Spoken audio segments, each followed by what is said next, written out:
The great forest was a place of shadows and secrets, of towering trees that had seen centuries pass and a deep, rich earth that knew the tread of many paws.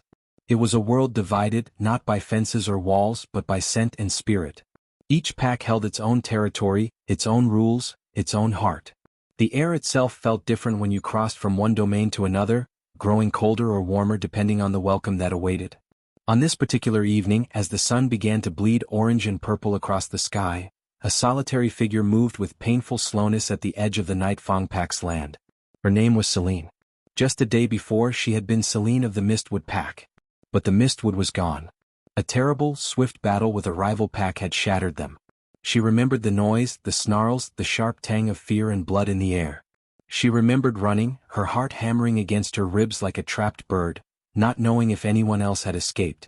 Now she was no one from nowhere, a lone Omega with the scent of loss clinging to her like a ghost. An Omega was the lowest in any pack. They were not the strong leaders or the fierce hunters. They were the caretakers, the peacemakers, the gentle souls.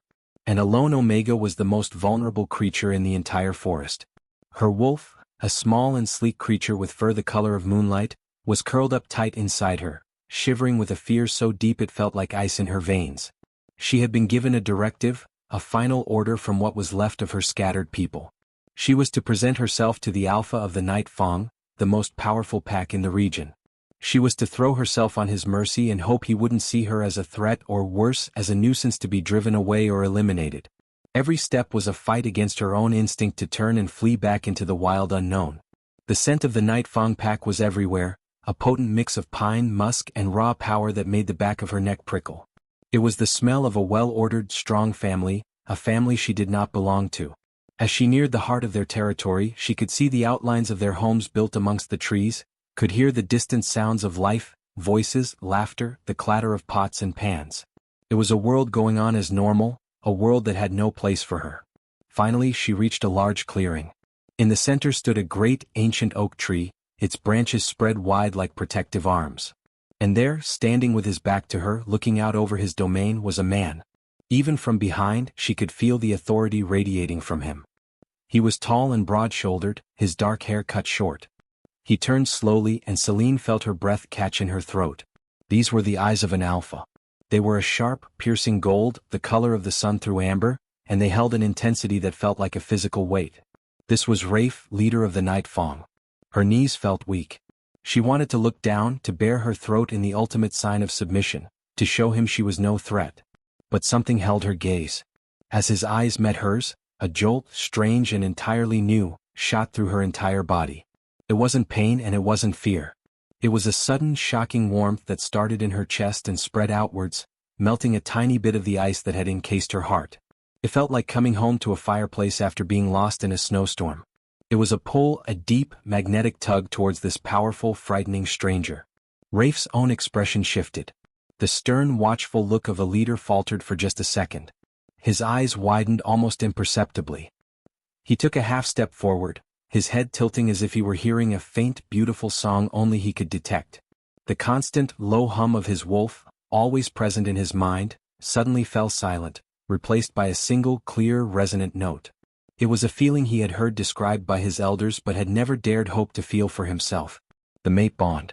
The one true partner, the moon destined for every wolf. But this? A scared, lost Omega, standing on his land smelling of another pack's ruin? His logical mind, the mind of an alpha responsible for hundreds of wolves, rebelled. It made no sense. The bond was supposed to be with someone strong, someone who could stand beside him as an equal. Confusion warred with an overwhelming instinctual need to protect this fragile girl in front of him. The forest around them seemed to hold its breath, waiting to see what the alpha would do. The silence in the clearing stretched, thick and heavy. Selene could hear the frantic beat of her own heart, a drum solo of terror in her ears. She was frozen, caught in the golden gaze of the alpha, her body still humming with that bewildering warm sensation that felt so utterly out of place amidst her fear. She expected a growl, a demand, a sharp command to leave his territory. She was prepared for anger, for suspicion. What she was not prepared for was the slow, deliberate softening of his expression. Rafe took a breath, the tension in his own broad shoulders easing just a fraction. The initial, instinctual shock of the bond was a storm inside him, but he was an alpha, trained from birth to control his emotions, to put the well-being of the pack first. And right now, the pack's well-being included not terrifying this trembling young woman who the moon, for reasons he could not yet fathom, had placed in his path. "Look at me," he said, and his voice was not the roar she had anticipated.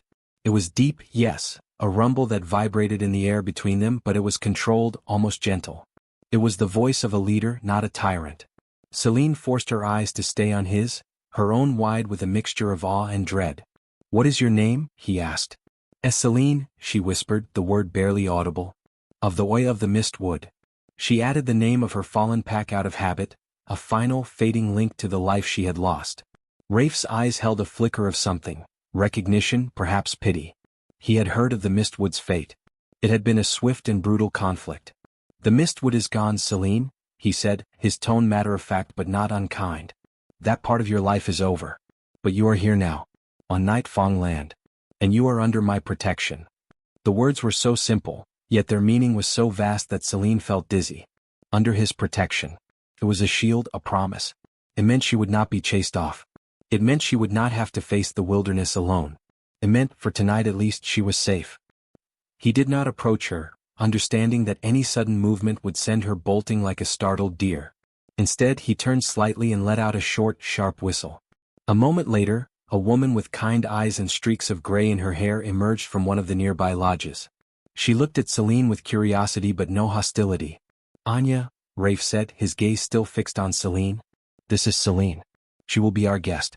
Please take her to the empty lodge near the western stream. See that she has everything she needs. Food, water, fresh clothes." Anya nodded, a small, understanding smile on her face. "Of course, Alpha." She moved forward slowly, her movements calm and non-threatening.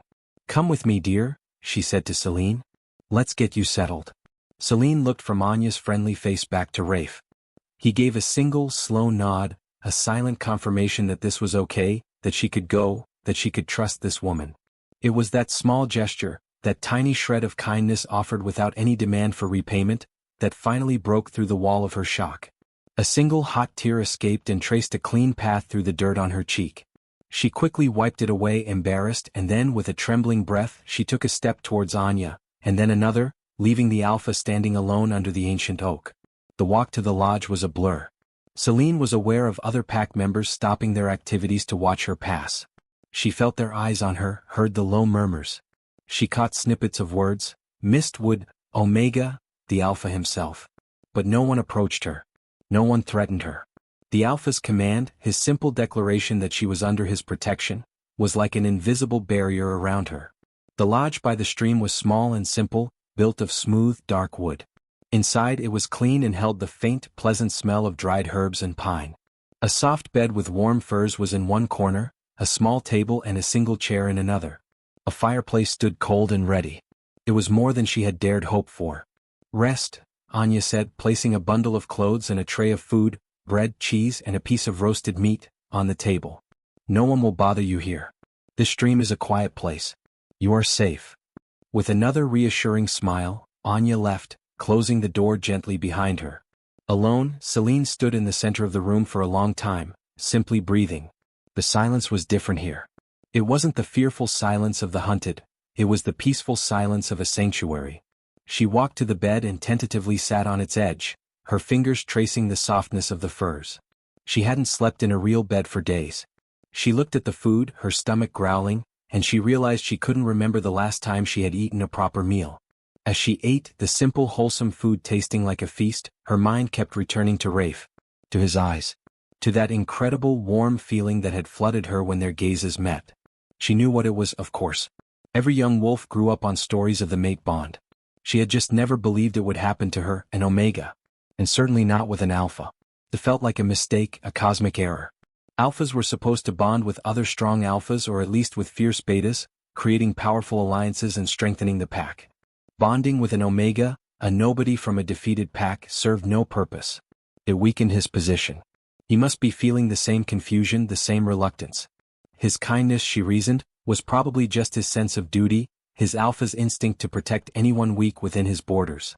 Later that night, wrapped in the unfamiliar softness of the furs, she listened to the gentle gurgle of the stream outside her window. For the first time since the attack, the tight knot of fear in her chest began to loosen. She was safe. She had a roof. She had a full stomach. The Alpha, for whatever reason, had been merciful. That was more than enough. She shouldn't hope for anything more.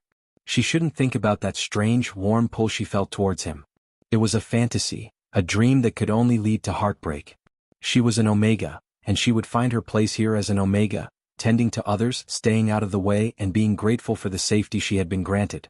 That was the only path forward. She closed her eyes, the image of Rafe's strong, calm face the last thing in her mind before she drifted into the first deep, untroubled sleep she had known in a very long time.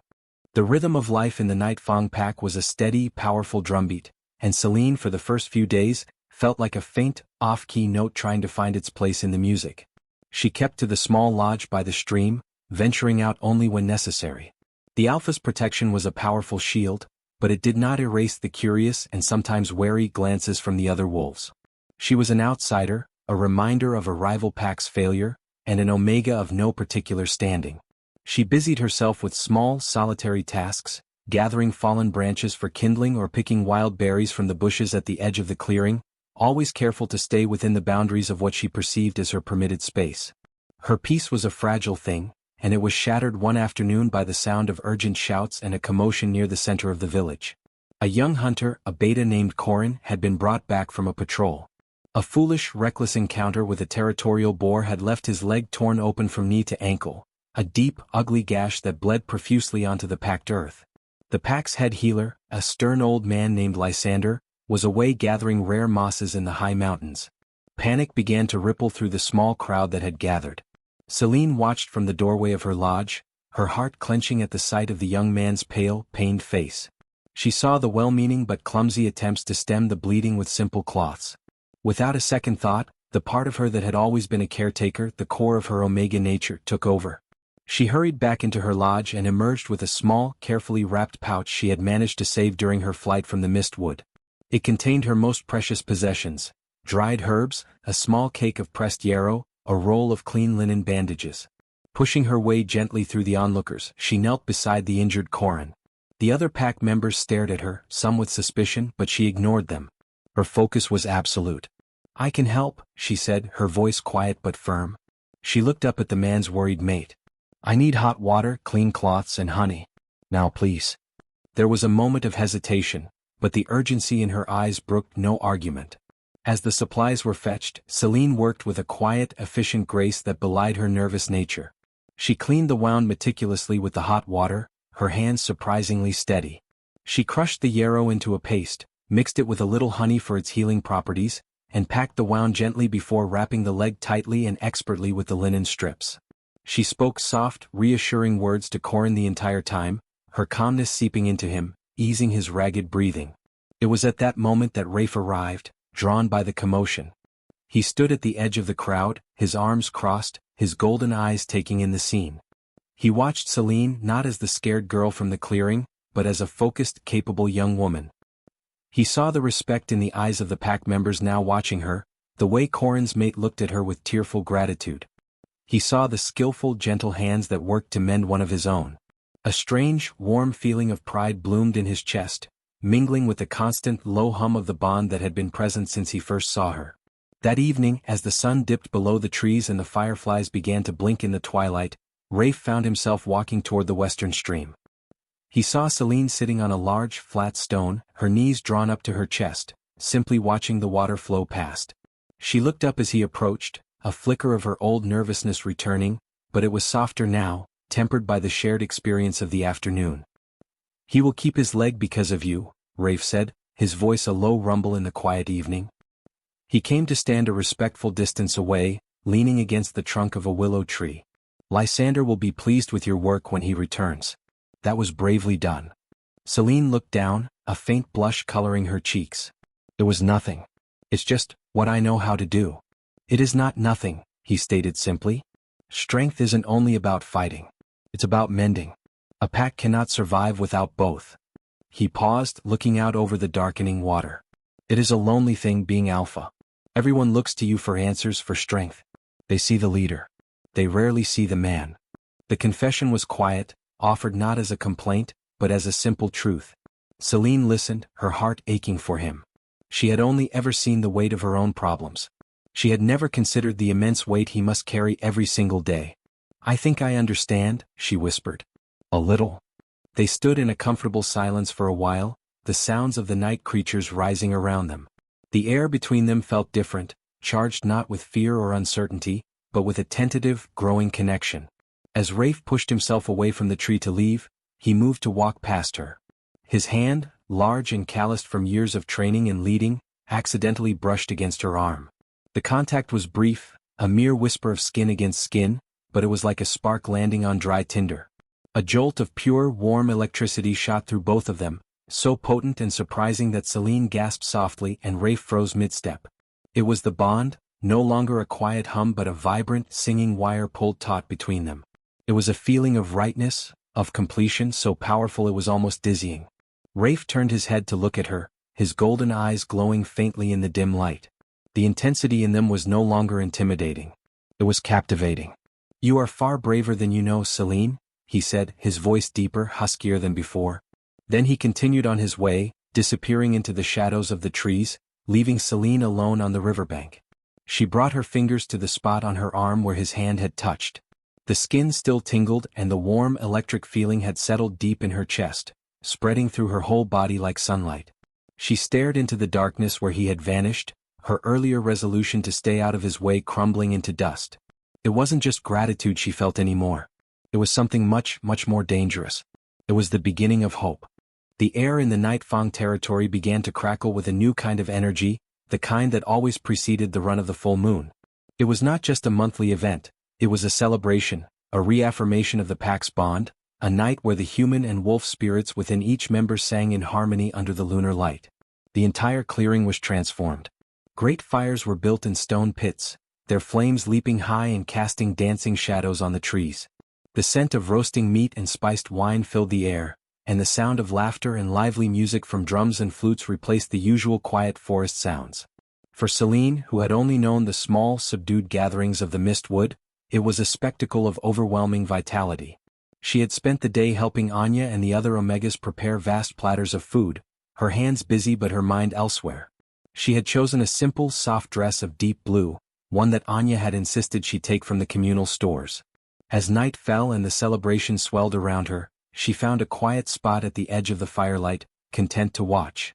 She saw Rafe at the center of it all, not as a distant, stern leader, but as the heart of his pack. He laughed with his warriors, spoke gently with the elders, and even lifted a squealing young pup onto his shoulders for a mock race. He was in his element, and Selene felt a bittersweet ache in her chest. He was magnificent, and he belonged to this world of strength and fire in a way she never could. It was then that a newcomer arrived with his own small retinue. A visiting alpha named Kale from the Stone River Pack to the north. He was a large man with a brash laugh and a swagger that set Selene's teeth on edge. His eyes, sharp and assessing, scanned the crowd and to her horror landed on her. He saw a pretty, solitary Omega and assumed she was available for his amusement. He strode over, the crowd parting for him. "Well now," he boomed, his voice slurred slightly by drink. "What's a delicate little flower like you doing all alone in the shadows? Come dance with me. Let the Stone River Pack show you how we celebrate." Before Selene could even form a word of refusal, his hand, large and rough, closed around her wrist. A cold dread, familiar and suffocating, washed over her. This was what happened to lone Omegas. They were seen as property, as playthings for those with more power. She tried to pull back but his grip was like iron. "Please," she whispered, her voice trembling. "I don't want to." But Kale just laughed, pulling her toward the circle of dancers. "Nonsense. A little music will loosen you up." The moment his grip had tightened on Selene's wrist, a change had come over the clearing. The music didn't stop but it faltered. The laughter died in people's throats. It was as if the very air had grown cold. All eyes turned to the center. Rafe had gone perfectly still. The easy smile was gone from his face, replaced by a stillness that was more terrifying than any outburst. The golden light in his eyes had narrowed to two predatory slits. The friendly alpha was gone, the primal protector had taken his place. He crossed the clearing in a few swift, powerful strides. He did not shout.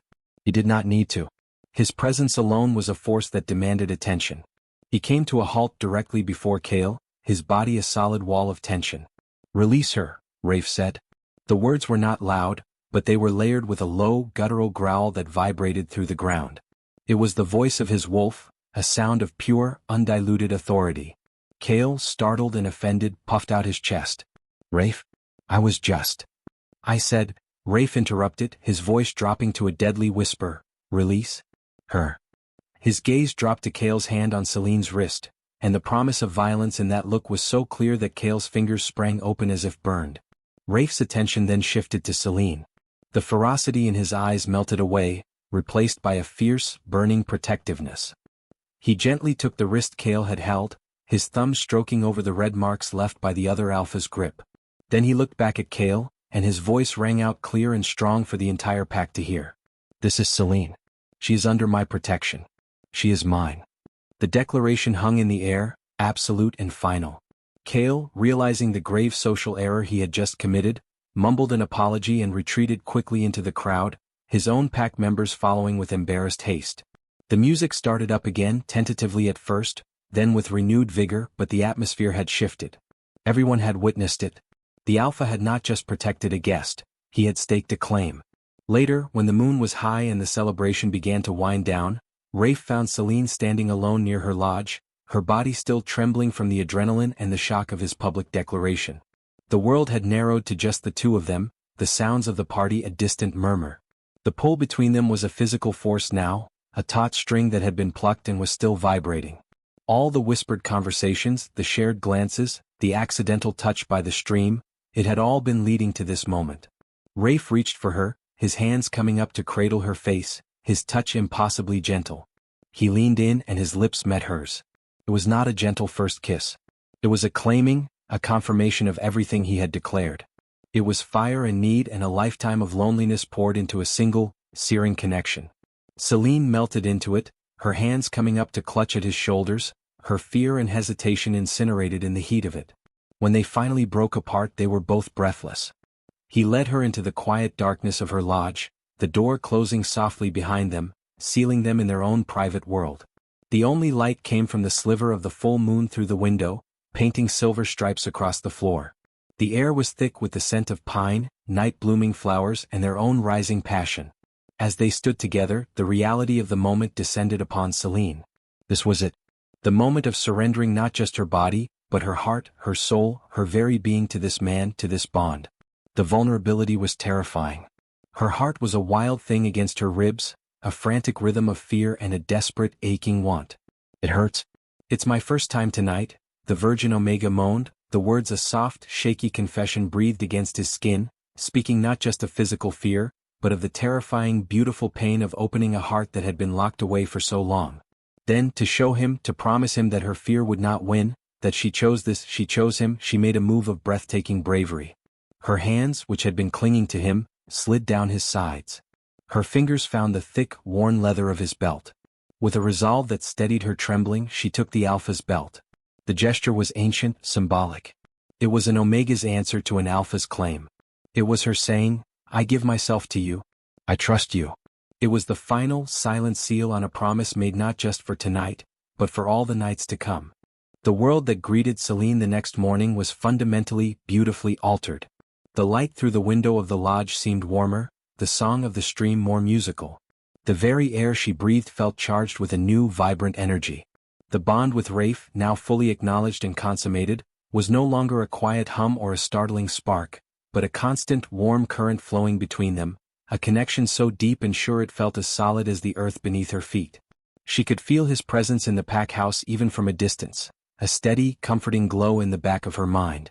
The wary glances from the other pack members had softened into nods of respect, and some, like Corin and his mate, now offered her genuine warm smiles. She was no longer just a protected guest, she was, in their eyes, the Alpha's chosen. This new sense of belonging gave her a confidence she had never known. She began to move through the territory with purpose, no longer clinging to the shadows. She spent her mornings with Anya and Lysander, the returned healer, who was a gruff but impressed teacher. He showed her which plants grew in the Nightfang territory, some different from the ones she knew, and praised her skilled hands. She felt useful, valued for her own gifts, not just tolerated for Rafe's sake. In the afternoons, she would often find a quiet spot near the training grounds, not to watch the warriors spar, but to simply feel the thrum of Rafe's presence as he led them, a secret smile playing on her lips. It was on one such afternoon, while gathering a specific type of cobweb-cap mushroom that Lysander needed for a poultice, that she wandered a little farther than usual. The best mushrooms, he had told her, grew in the damp, shaded soil at the base of the oldest ironwood trees, which stood in a dense grove a quarter-mile beyond the main clearing. The forest here was quiet, the canopy so thick it felt like a different twilight world. She was on her knees, carefully cutting the stem of a large, perfect specimen, when a twig snapped behind her. She turned, expecting to see a deer or perhaps one of the pack's scouts. But the man who stood there was neither. He was lean, with a gaunt, hungry look in his eyes and a feral twist to his mouth.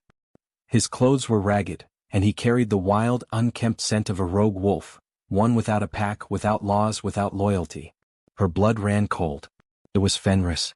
He had been a low-ranking but vicious warrior in the Mistwood, known for his cruelty. She had hoped he had perished in the attack. Well, he sneered, his voice a gravelly scrape. Look what the forest coughed up. Little Selene. I heard a rumor you'd landed on your feet, cozying up to the great alpha of the night fawn.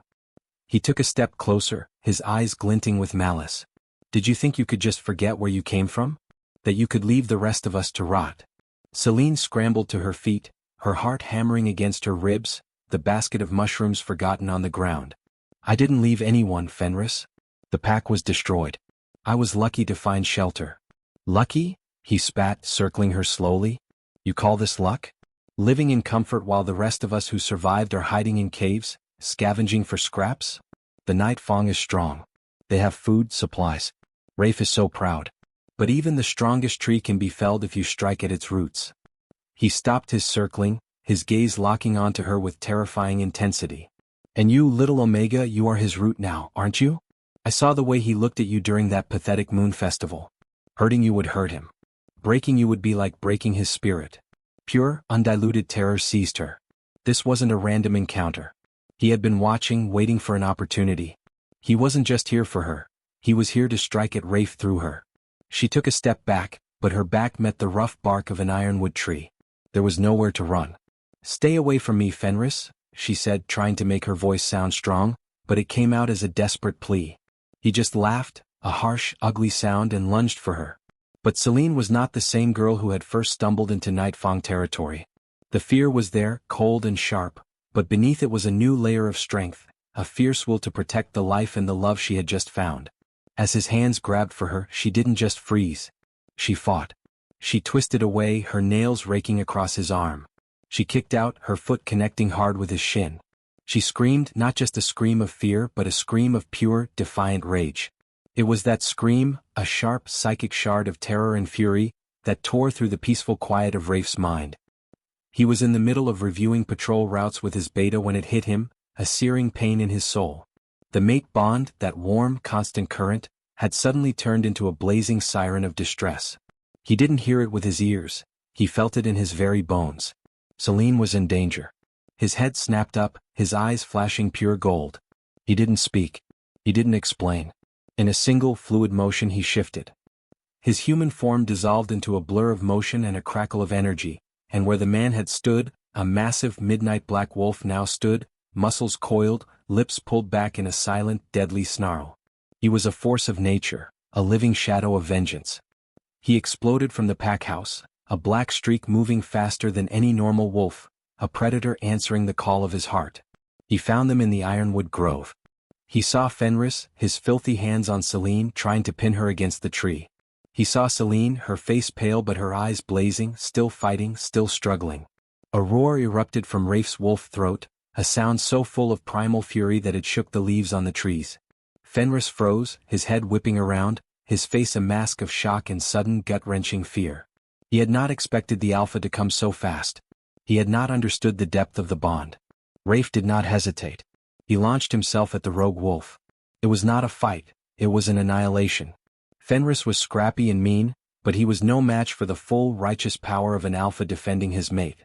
Rafe moved with a terrifying, efficient grace, his powerful jaws and claws a whirlwind of controlled violence.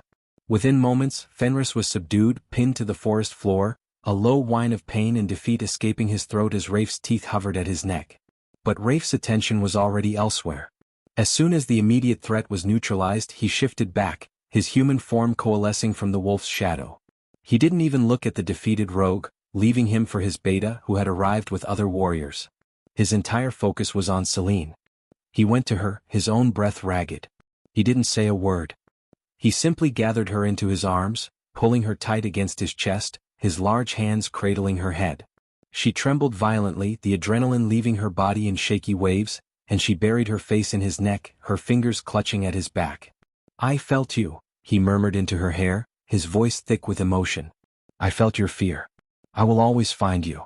Held safe in the circle of his arms, surrounded by the scent of him and the fading echo of his power, Selene knew it was true. He wasn't just her protector. He was her other half. And no darkness, from the past or the future, could ever truly touch her as long as he was near. The aftermath of the attack in the Ironwood Grove settled over the Night Fang territory not as a storm, but as a deep, profound quiet. Fenris had been taken away, bound and exiled with a solemn warning never to set foot on their lands again on pain of death. The immediate threat was gone, but the echo of his words, "Hurting you would hurt him," lingered in the air, a poisonous vapor that had seeped into the foundation of Selene's new happiness. It was a stark reminder that her presence, her very existence as Rafe's mate, could be used as a weapon against him. The thought was a cold stone in her stomach, tainting the warmth of the bond. Rafe, sensing the shift in her spirit through their connection, was more attentive than ever. He was a constant, steady presence at her side, his touch a frequent and gentle reassurance. But a distance had opened up inside Selene, a chasm of old fears and new anxieties. That evening, as they sat by the fire in his lodge, their lodge now, the silence between them was heavy with unspoken words. The flames danced, casting flickering light on Rafe's concerned face. "He was wrong, you know," Selene finally said, her voice small, her gaze fixed on the fire. She didn't need to say his name. "He saw me as a weakness, a root to be cut. Maybe he was right. An alpha's mate should make him stronger, not give his enemies a target." Rafe was silent for a long moment, studying her profile. Then he moved from his chair to kneel in front of her, putting his face level with hers. His golden eyes were serious, but there was no anger in them, only a deep, unwavering certainty. "Selene," he said, his voice low and firm. "Look at me." She dragged her eyes from the flames to meet his. Fenris was a fool who understood nothing about true strength. He thought power was only about claws and teeth. He was wrong. He took her hands in his thumbs stroking over her knuckles. "When I saw you that first day, scared and alone, you showed me a kind of courage I had never seen before. The courage to stand when everything has been taken from you. When you healed Corin, you showed me strength is in mending, not just in breaking. When you stood up to Kale, even when you were terrified, you showed more spine than many of my warriors."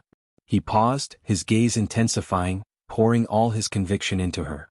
"You are not a weakness, Selene. You are my strength. You are the piece of my soul I never knew was missing.